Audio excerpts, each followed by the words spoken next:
Hi everyone, this is a review on the LG 3D LED TV. It's the LM6700 model, 55 inch. We're going to go over some of the details of the actual TV, talk about its 3D mode, some of its additional features, and then kind of compare it to some of the other TVs that are in the market that I'm a little bit more, I'm also familiar with. So this one right here is the LG LED 3D TV LM6700. A point of reference, I'm going to compare it to the Samsung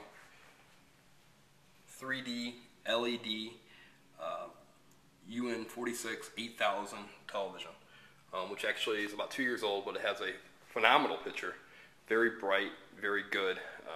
I'm not going to show you what the picture actually looks like on this TV, but I'm going to give you some references on how I think it compares to the LG. First things first, inputs into the LG. I've got a Tivo HD right here, which is actually the best output it'll have is 1080i. So that's one thing that is limiting to the television. Next up, I've got a Panasonic 3D Full HD Blu-ray player. So there's a significant difference between which of these two I use. The Tivo HD looks pretty good, but the Blu-ray looks fantastic.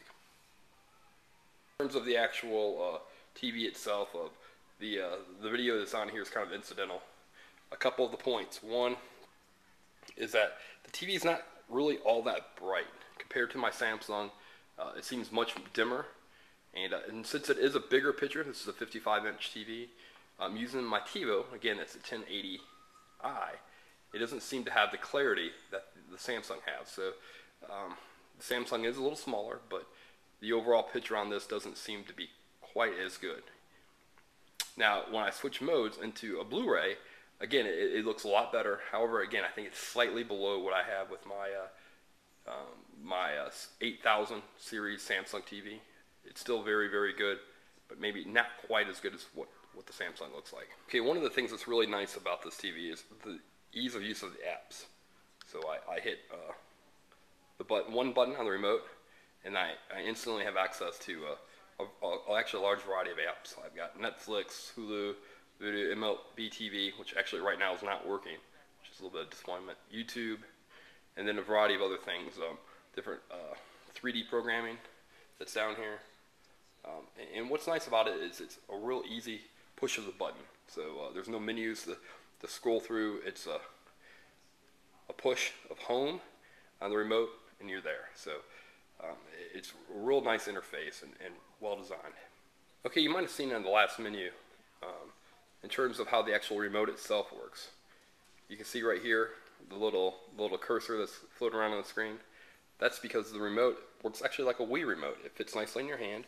There's only about a half dozen buttons to actually choose from, but everything pops off menus.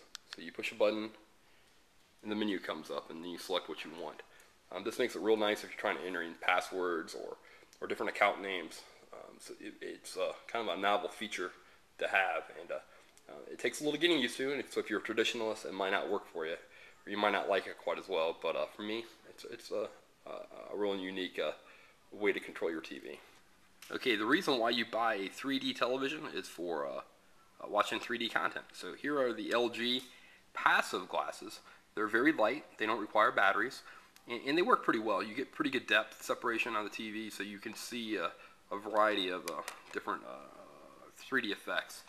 The Samsung has these active 3D glasses, active shutter glasses. These require batteries, they sink into the TV, and they're much, much more expensive.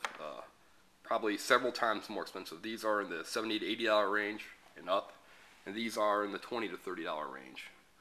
So from a cost standpoint, it's a heck of a lot easier to equip your entire family and friends in these glasses instead of the active shutter glasses. Now have your 3D glasses on and you want to turn the TV into 3D mode. You just simply push this 3D button. You get menus, you push 3D, or if you're playing video games, you have an opportunity to go side-by-side 3D or up and down. So this is kind of a split screen, which is nice if you're playing racing games or something, basically just a video game, and you want to have split screens and still make them 3D. So that's kind of a neat feature.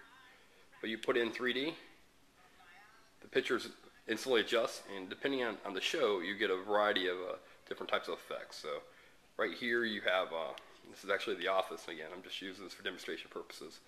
But the 3D effect is is somewhat pronounced. Not so pronounced that you're going to get a headache or nauseated from it. However, on other things, it may be the case. So it's real nice, and the fact that it's simply push one button and you're in 3D.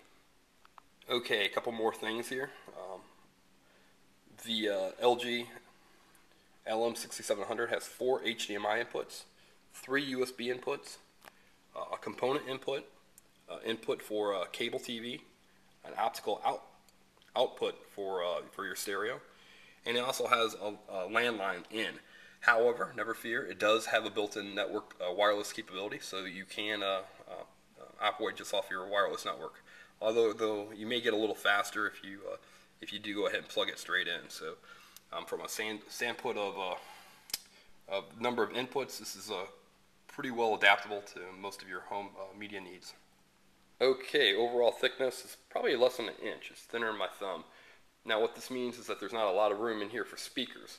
The sound on the TV itself is pretty good, especially for the size that it has. However, it's not going to be a full theater sound that you would expect, if you have it hooked up to a subwoofer and a full home audio system. So keep that in mind. If you're looking for booming sound, you're going to have to bring in your separate home audio equipment. But for a lot of people, it's probably going to be good enough.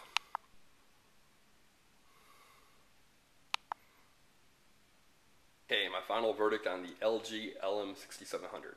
Again, I'm operating it primarily under a Tivo unit using 1080i. So a 55-inch screen TV is not going to look as good as a 46-inch under those circumstances. However, it is a little bit dimmer in terms of overall brightness.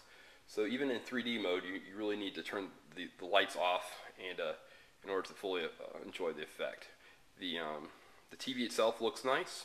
It has a nice base on it. The 3D mode works well. The 3D glasses work well, and I like the value that you get from having the passive glasses. Having said that, the remote control is also another very nice novel feature, and it really allows you to fly through some of these applications pretty quickly.